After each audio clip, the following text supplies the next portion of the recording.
Hi, now we discuss in dairy technology. The class is now dairy development in India. Unit 1.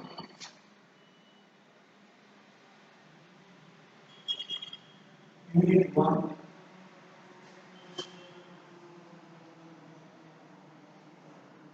Dairy development.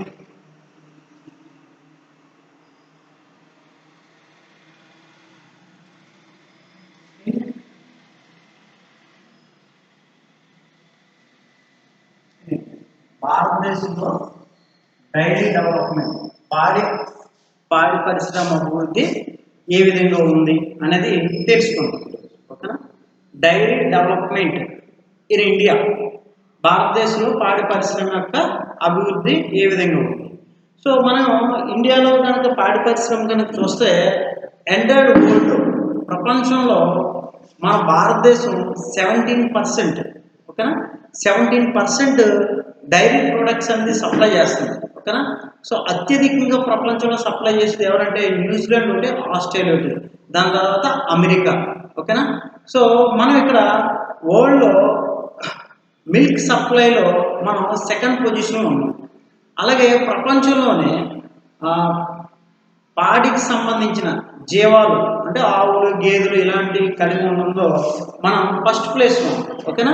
అంటే గేదెల జనాభాను కలిగి ఉండడంలో ప్రపంచంలో భారతదేశం నెంబర్ 1 పొజిషన్లో ఉంది, ప్రథమ స్థానంలో ఉందన్నమాట. ఓకేనా?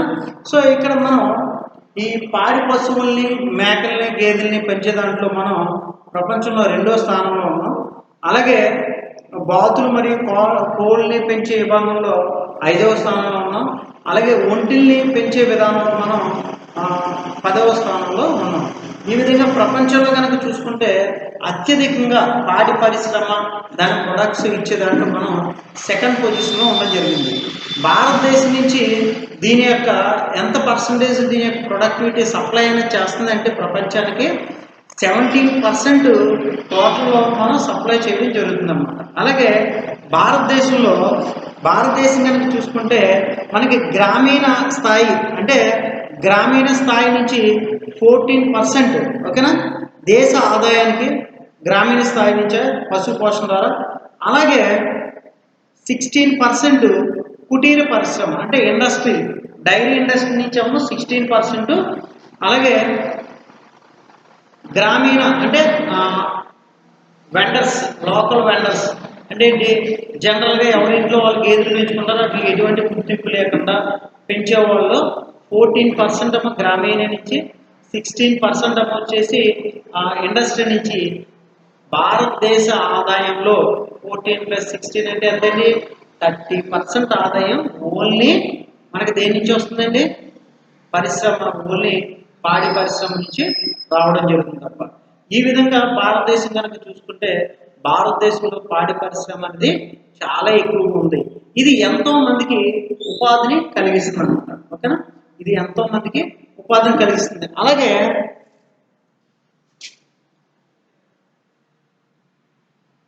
ఆసియా ప్రొడక్ట్స్లో 57%,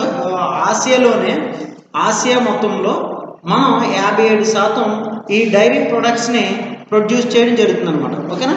ఇందులో మనం ఎక్కువగా ఏం ప్రొడ్యూస్ చేస్తామే అంటే మిల్క్ ప్రొడక్ట్స్. అలాగే మిల్క్ ప్రొడక్ట్స్ ఏంటండి? గీ, నెయ్యి, వెన్న అంటే గీ, బటర్, చీజ్, అలాగే ice cream are milk products. ఓకేనా? సో అలాగే 75% ఆఫ్, ఓకేనా, మన గ్రామీణ హౌస్ హోల్డ్స్ ఆర్, ఓకేనా, 75% గ్రామీణ జనాభా యావరేజ్గా 4 జీవాలు కలిగి ఉంటున్నాయి. గేదెలు కానీ, మేకలు కానీ, లేదంటే ఆవులు కానీ, ఇలాంటి వాటిని మన భారతదేశంలో 75% రూరల్ పీపుల్ అంటే గ్రామాల్లో నివసించే 75% మంది 4 జీవాలని ఏదో రకమైన కోళ్ళు కానీ, మేకలు కానీ, గేదెలు కానీ వీటిని ఈ పారిశ్రమలో యావరేజ్గా 4 వీటిని కలిగి ఉంటుందన్నమాట. ఓకేనా? మీకు గ్రామీణంలో 2/3 of incomes are generated from the dairy products. Dairy నుంచి. అంటే ఈ మేకలు, కోళ్ళు, గేదెలు, పాల పదార్థాల నుంచి 2/3 of income are generated own or development or by the ఈ డైరీ ఫామ్ నుంచి రావడం జరుగుతుంది అనమాట. ఓకేనా. సో అలాగే ఈ డైరీ ఫార్మ్స్ కనుక చూసుకుంటే the annual world trade milk products, ఓకేనా. సో మనకి తీసుకుంటే కనుక 6 నుంచి 7% వరల్డ్ మిల్క్ ప్రొడక్షన్లో ట్రేడెడ్ ఇంటర్నేషనల్లీ, ఓకేనా. The bulk world dairy trade కనుక చూసుకుంటే, ఓకేనా, అందులో మనం ఎక్కువగా ప్రపంచవ్యాప్తంగా ఎక్కువగా ఈ మిల్క్ ఆధారిత ఉత్పత్తులు ఏంటి అంటే చీజ్ ఒకటి, butter and powders, milk powders. ప్రపంచం మొత్తం మీద డైరీ ప్రొడక్ట్స్లో ఎక్కువగా ట్రాన్స్పోర్టేషన్ అంటే ఎక్స్పోర్ట్ చేసేది ఏంటంటే చీజ్, బటర్ అండ్ పౌడర్స్ అంటే మిల్క్ పౌడర్. ఈ 3 మాత్రమే అత్యధికంగా మనం ట్రాన్స్పోర్టేషన్ అనేది చేయడం జరుగుతుంది అనమాట. ఓకేనా. సో అలాగే వీటి యొక్క అభివృద్ధిలో ఎక్కువగా ప్రపంచవ్యాప్తంగా కనుక చూసుకుంటే న్యూజిలాండ్ మరియు ఆస్ట్రేలియా ఎక్స్పోర్ట్స్ అనేది ఎక్కువ చేస్తున్నాయి. ఎంత అంటే 50% ఆఫ్ ది మిల్క్ ప్రొడక్షన్స్ ఈ న్యూజిలాండ్, ఆస్ట్రేలియా నుంచి జరుగుతుంది. రిమైనింగ్ అనేది ఎక్కడి నుంచి జరుగుతుందంటే EU అండ్ అమెరికా నుంచి ఎక్కువగా జరుగుతుంది. మనం అనుకుంటాం ఇక్కడ మనం ఈ పాడి పరిశ్రమను నెలకొల్పాలి, పాడి పరిశ్రమ చేయాలంటే చాలా ఇన్సల్టింగ్గా గేదెలు మేపుకోవడం ఏంటి, గేదెలు గాయడం ఏంటి అంటాం. చిన్నప్పుడు చదువుకోకపోతే గేదెలు మేపిస్తానండి. అంటే చదువుకోకపోతే దానికి ఆల్టర్నేట్ ఎంప్లాయ్మెంట్ ఏంటి, పశువులు మేపుకుంటే బతికేయచ్చండి. అంత తప్ప గేదెలు మేపుకుంటే చిన్నతనం అని కాదు.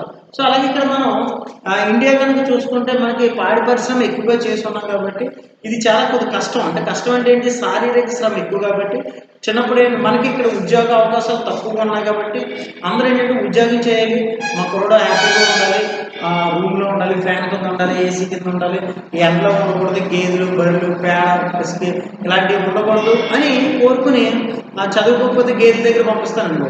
కానీ ఈరోజు even well developed countries New Zealand కానీ, ఆస్ట్రేలియా కానీ, అలాగే అమెరికా, ఈరోజు ప్రపంచ అగ్రగామి దేశం అమెరికాలో కూడా ఈ డైరీని ఒక ఇండస్ట్రీగా భావిస్తారు. ఇండస్ట్రీగా భావించి అక్కడ చాలా మొత్తం మీద అభివృద్ధి అనేది చేయడం జరుగుతుంది. అక్కడ కనుక చూసుకుంటే ద టెక్నాలజీ ఎలా ఉంటుందంటే ఈవెన్ క్లీనింగ్ కానీ, దానికి ఫీడ్ వేయడం కానీ, అలాగే మనం మిల్క్ కలెక్షన్ కానీ, పాలు తీయడం కానీ, అలాగే దాన్ని కూలింగ్ చేయడం కానీ, ఎక్కడికెక్కడ ఒక పెద్ద ఇండస్ట్రీ లాగా ట్యాంకర్స్ పెట్టేసి అవి పెట్టేసి ఒక 100 ఆవులు కానీ, గేదెలు కానీ ఉంటాయి. దానికి బయటకు పొలాలు తీసుకెళ్ళి మేపడం, మళ్ళీ తీసుకురావడం, దాన్ని క్లీన్ చేయడం, వాష్ చేసి మళ్ళీ దానికి పాలు తీయడం, దానికి ఫీడింగ్ వేయడం, అంతా ఇది కంప్లీట్గా చాలా కేర్. ఇప్పుడు కోళ్ళ ఫార్మలు అయితే ఎలాగైతే పెట్టి దాన్ని కంప్లీట్గా మనం చేస్తున్నామో అదేవిధంగా ఈ గేదెలు కానీ, ఆవులు కానీ ఫార్మ్స్ పెట్టి, కౌ ఫార్మ్స్ కానీ, బఫెలో ఫార్మ్స్ కానీ పెట్టి మనకి అక్కడ చాలా ఎంప్లాయ్మెంట్ ఇవ్వడం, డెవలప్మెంట్ చేయడం, వ్యాపారం చేయడం జరుగుతుంది. ఎందుకంటే మనకి దీన్ని డైరీ ఫామ్ని వైట్ రెవల్యూషన్ అని ఉంటాం. సెకండ్ వరల్డ్ వార్లో కూడా మనకి పాలు సంబంధిత రెవల్యూషన్స్ అనేది వచ్చింది. వైట్ రెవల్యూషన్ అంటే ఆ ఫార్మింగ్లో వైట్ రెవల్యూషన్, ఈ పాడి పరిశ్రమ అభివృద్ధి కోసం రెవల్యూషన్ కూడా వచ్చింది. ఓకేనా. ఆ విధంగా దీని యొక్క డెవలప్మెంట్, అభివృద్ధి అనేది చాలా ఎక్కువ మొత్తంలో ఉందని చెప్పేసి చెప్పడం జరుగుతుంది అన్నమాట. ఓకేనా. సో ఇక్కడ మనకి ఇండియాలో దీని యొక్క ప్రొడక్టివిటీ అనేది ఎలా ఉంటుందంటే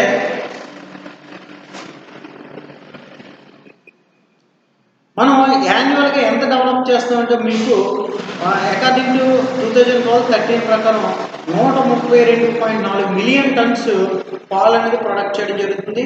అలాగే ఎక్స్పోర్ట్ వాల్యూమ్ ఎంతంటే 28,937 lakhs బయటికి ఎక్స్పోర్ట్ చేయడం జరుగుతుంది. అలాగే షేర్ ఆఫ్ వరల్డ్ డైరీ ప్రొడక్ట్స్లో 17% మన ప్రపంచంలోనే అత్యధికంగా సప్లై చేయడం జరుగుతుంది. అలాగే number of milk producers cooperative unions కనుక చూసుకుంటే 170 కోఆపరేటివ్ యూనియన్స్ ఉన్నాయి. అలాగే number of local dairy cooperatives అని చూసుకుంటే 96,000 ఉన్నాయి. అలాగే నెంబర్ ఆఫ్ స్టేట్ కోఆపరేటివ్స్ అని చూసుకుంటే మనకి 15 ఉన్నాయన్నమాట. ఓకేనా. ఇందులో మనకి దీని యొక్క కార్పొరేషన్ ఏ విధంగా ఫామ్ అవుతుందో చూపిద్దాం చూడండి. ఇండియన్ డైరీ హిస్టరీ కనుక చూసుకుంటే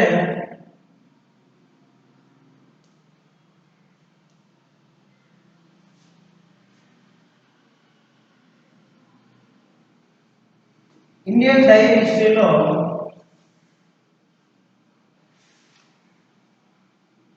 ఆర్గనైజ్డ్ ఫార్మర్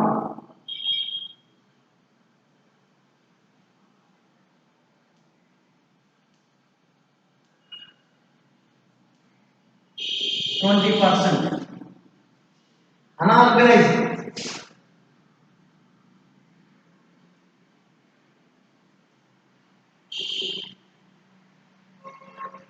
80%. ఆర్గనైజ్డ్ లో మళ్ళా 3 types.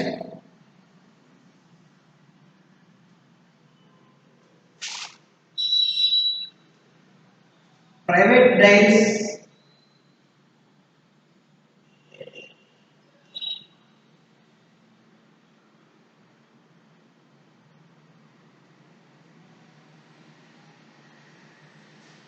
Cooperative diaries,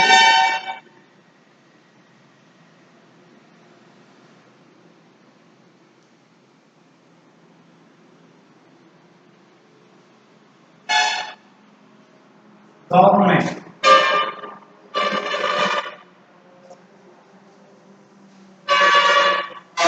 private diaries 532 ఉన్నాయి. కోఆపరేటివ్ డైరీస్ 254 ఉన్నాయి. Government 46 diaries. సో మన ఇండియన్ డైరీ హిస్టరీ కనుక చూసుకుంటే, ఓకేనా, ఇండియన్ డైరీ హిస్టరీ కనుక చూసుకుంటే ఎలా ఉన్నాయండి అంటే organised formal diaries, unorganised formal diaries. Organised అంటే మనం ఏదైతే కోఆపరేటివ్స్ అంటే లిస్టెడ్ అవుట్ అయిన డైరీస్. అలాగే అనార్గనైజ్డ్ అంటే ఇదంతా ఏమొస్తుంటే హౌస్ హోల్డ్స్ అంటే రైతులు. ఇప్పుడు రైతులు అనడానికి ఎటువంటి గుర్తింపు ఉండదు. ఇది గుర్తింపు పొందిన డైరీస్, గుర్తింపు పొందినవి భారతదేశంలో ఎన్ని ఉన్నాయి? ఓన్లీ 20% మాత్రమే ఉన్నాయి డైరీ ఇండస్ట్రీస్. ఈ భారతదేశంలో గుర్తింపు పొందిన డైరీలు ఎన్ని ఉన్నాయి? 20% ఉన్నాయి. గుర్తింపు పొందిన ఎన్ని ఉన్నాయి? 80% ఉన్నాయి. ఈ గుర్తింపు పొందిన అన్ని ఎవరు చేస్తారు అంటే రైతులు, హౌస్ హోల్డ్స్, హౌస్ వైఫ్స్, ఓకేనా. అంటే ఇది వ్యవసాయ ఆధారిత, ఓకేనా, కుటీర పరిశ్రమ కింద మనం ఇంట్లో మేపుకుంటారు కదండి. ఇంట్లో ఇప్పుడు రైతులు 10 గేదెలు ఉంటాయి, 5 ఉంటాయి, 20 ఉంటాయి, ఎన్నెన్నో ఉండొచ్చు. కానీ వాళ్ళకి ఎటువంటి ఐడెంటిఫికేషన్ అనేది ఉండదు. అంటే ఒక ఇండస్ట్రీ కింద ఐడెంటిఫికేషన్ చేయడం కానీ దాని గవర్నమెంట్ ఆథరైజ్డ్ రికగ్నైజేషన్ అనేది ఏమి ఉండదు. అలా లేకుండా జరిగే పాడి పరిశ్రమ మన భారతదేశంలో ఎంతండి? 80% ఉంది. అలాగే ఆర్గనైజ్డ్లో కనుక చూసుకుంటే 20% ఉంది. ఈ 20% ఆర్గనైజ్డ్లో ప్రైవేట్ డైరీస్ ఎంతండి? 532 ప్రైవేట్ డైరీస్ ఉన్నాయి. అంటే హెరిటేజ్ ప్రైవేట్ డైరీ, అలాగే తిరుమల ప్రైవేట్ డైరీ, రైతు సంఘం, ఇలాంటివన్నీ కూడా ప్రైవేట్ డైరీస్. అలాంటివి ఎన్ని ఉన్నాయండి? 532 డైరీలు భారతదేశంలో ఉన్నాయి. అలాగే కోఆపరేటివ్ సొసైటీస్ అంటారు. కోఆపరేటివ్ విజయ ఉంది. విజయ ఈజ్ ఏ కోఆపరేటివ్ డైరీ. అలాగే విశాఖ ఉంది, it is a cooperative diaries. అంటే మన ఆంధ్రప్రదేశ్లో తీసుకుంటే ఇలాంటివి 4-5 ఉన్నాయి, ఓకేనా. అలా విజయ డైరీ కానీ, విశాఖ డైరీ కానీ, ఇంకా రిమైనింగ్ వాటిలన్నింటిలో కూడా మనం కోఆపరేటివ్ డైరీస్ అంటాం. అలాంటివి ఎన్ని ఉన్నాయో మనకి? 254 డైరీలు ఉన్నాయి. ఎన్ని ఉన్నాయండి? 254 డైరీలు ఉన్నాయి, ఓకేనా. అలాగే గవర్నమెంట్ డైరీస్ మనకి ఎన్ని ఉన్నాయండి? 46 డైరీలు ఉన్నాయి, ఓకేనా. సో ఈ 46 డైరీలు కూడా ఏంటి? గవర్నమెంట్ అనేది రన్ చేస్తూ ఉంటుంది, ఓకేనా. అలాగే మనకి ఈ విధంగా కనుక చూసుకుంటే భారతదేశంలో డైరీ వ్యవస్థ అనేది 2 రకాలు. అది ఒకటి ఆర్గనైజ్డ్ డైరీ, ఇంకోటి అన్ఆర్గనైజ్డ్ డైరీ. మన ఆర్గనైజింగ్లో 3 రకాలు. ఒకటి private diaries, cooperative diaries, government diaries. ఈ విధంగా డైరీ ఫార్మ్స్ అనేది మనకు ఉండడం జరుగుతుంది. ఈ డైరీ ఫార్మ్స్ ఆధారంగా మనకి ఇండస్ట్రీస్ అనేది డెవలప్మెంట్ ఇండియాలో అనేది ఏర్పడడం జరిగింది. అలాగే ఎక్స్పోర్ట్ ఆఫ్ డైరీ ఇండస్ట్రీ. ఇప్పుడు ఈ డైరీ ఇండస్ట్రీల ఆధారంగా ఎక్స్పోర్ట్ అంటే బయట దేశాలకి ఏ విధంగా ఎక్స్పోర్ట్ చేస్తాం, ఏమేమి చేస్తాం అనేది చూద్దాం. ఈ ఎక్స్పోర్ట్స్ ఏం చేస్తామంటే మిల్క్ పౌడర్స్ ఫస్ట్ ఎక్స్పోర్ట్ చేసేది ఏంటంటే మిల్క్ పౌడర్. అత్యధికంగా మనం ఎక్స్పోర్ట్ చేసేది భారతదేశం నుంచి ఏంటి అంటే ఈ మిల్క్ పౌడర్. ఎంత పర్సంటేజ్ చేస్తామంటే 44% ఆఫ్ మిల్క్ పౌడర్ అనేది ఎక్స్పోర్ట్. మనం చేసే ఎక్స్పోర్ట్స్లో 44% ఏం చేస్తాం, మిల్క్ పౌడర్ చేస్తాం. దాని తర్వాత ఎక్స్పోర్ట్ చేసిన మిల్క్ ఫ్యాట్స్ అండ్ ఆయిల్స్, అంటే ఈ పాల నుంచి వచ్చే ఫ్యాట్ ఆయిల్ని 23% ఎక్స్పోర్ట్ చేస్తాం. 23% of fats and oils, milk fats. అలాగే బటర్, వెన్న వస్తుంది కదా, ఈ పాల నుంచి వచ్చే బటర్ని మనం ఎంత పర్సెంటేజ్ అంటే 12% బటర్ ఎక్స్పోర్ట్ చేస్తాం.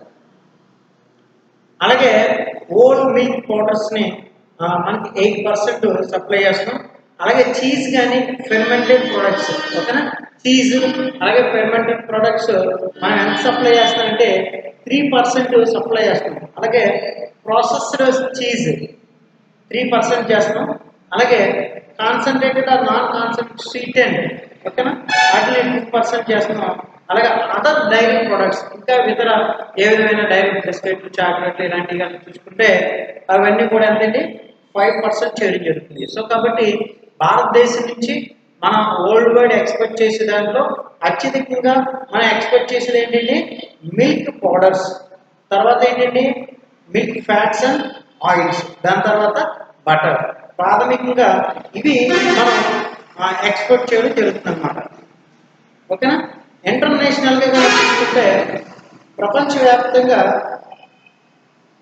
ప్రపంచంలో మనం ఎక్కువగా ఏ ఏ దేశాలకి ఎక్స్పోర్ట్స్ ఎక్కువ చేస్తున్నామంటే ఫస్ట్ మనం ఎక్స్పోర్ట్ చేసేది దేనికి అంటే యుఏఈ, ఓకేనా, యుఏఈ. అలాగే దాని తర్వాత బంగ్లాదేశ్, దాని తర్వాత నేపాల్, ఓకేనా, దాని తర్వాత ఫిలిప్పీన్స్, దాని తర్వాత ఈజిప్ట్, తర్వాత Yemen, Saudi Arabia, Singapore, Morocco, Oman and others, ఓకేనా. సో ఇందులో మనకి యుఏఈ 29% చేస్తాం, ఓకేనా. అలాగే బంగ్లాదేశ్ 14% చేస్తాం. అలాగే నేపాల్ 8% చేస్తాం, ఓకేనా. 18% ఫిలిప్పీన్స్ చేస్తాం. ఈ విధంగా కానీ చూస్తే అత్యధికంగా మనకి ప్రొడక్ట్స్, మిల్క్ ప్రొడక్ట్స్ వెళ్ళేది ఏంటండి యుఏఈ, బంగ్లాదేశ్, నేపాల్, ఈ 3 దేశాలకు వెళ్తాయి. మిగతా సింగపూర్, యోమన్ అంటే అరేబియన్ కంట్రీస్కి ఎక్కువ వెళ్తున్నాయి. యుఏఈ కానీ నెక్స్ట్ సౌదీ అరేబియా కానీ లేదంటే ఓమన్ కానీ యమన్ కానీ ఇవన్నీ కూడా అరేబియన్ కంట్రీస్, ఓకేనా. సో అరబ్ కంట్రీస్ అన్నమాట. వీటికి ఎక్కువ చేస్తాం. దాని తర్వాత నేపాల్, సింగపూర్, ఫిలిప్పీన్స్, వీటికి మన యొక్క ఇండియాలో భారతదేశంలో తయారైన ప్రొడక్ట్స్ అనేది ఎక్కువగా మనం సప్లై చేయడం జరుగుతుంది అన్నమాట, ఓకేనా. Demand of milk and milk products, పాలు మరియు పాలు పదార్థాల యొక్క డిమాండ్ ఏ విధంగా ఉంది కనుక చూసుకుంటే డ్రింకింగ్ మిల్క్ అంటే హౌస్ హోల్డ్ సెక్టర్ కనుక చూసుకుంటే పాలు తాగడానికి ఎక్కువ యూజ్ చేస్తాం. దాని తర్వాత కన్వర్షన్స్ ఇంటూ మిల్క్ ప్రొడక్ట్స్, కర్డ్గా కానీ మనం పాలు ఎక్కువగా తాగడానికి ఉపయోగిస్తాం. దాని తర్వాత పెరుగు, వెన్న, నెయ్యి వీళ్ళకి ఉపయోగిస్తాం. అలాగే unorganised sectors for urban milk marketing, production, sanitising, traditional products, అంటే మనం ఎక్కువగా తినడానికి, తాగడానికి, తర్వాత తినడానికి, తర్వాత ప్రొడక్ట్స్ అంటే ఏంటి ఈ స్వీట్స్ కానీ బిస్కెట్స్ కానీ ఎక్కువగా అందులో యూజ్ చేస్తాం, ఓకేనా.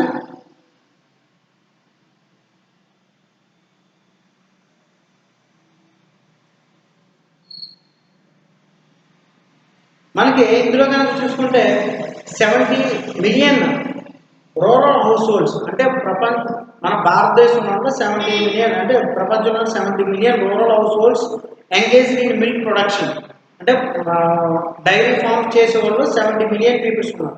20 million employees in life stocks, ఓకేనా. అలాగే 50 నుంచి 50 milk consume between urban and non urban areas, ఓకేనా.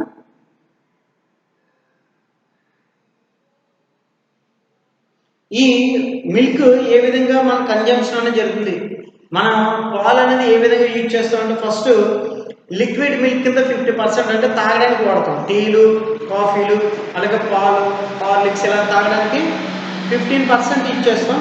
అలాగే 35% ట్రెడిషనల్ ప్రొడక్ట్స్కి ఉపయోగిస్తాం, అంటే బటర్ కానీ చీజ్ కానీ ఇలాంటి వాటికి. అలాగే 15% మనకి మిల్క్ పౌడర్స్గా ఉపయోగిస్తాం. And now days increasing demand for the ethic food, flavoured milk, dahi, lassi, paneer, kheer ఇలాగా మిగతా వాటికి ఉపయోగించడం జరుగుతుంది అన్నమాట. ఓకేనా. సో ఈ విధంగా మిల్క్ ప్రొడక్ట్స్ అనేది జరుగుతుంది. ఇంకా ఇందులో కనుక చూసుకుంటే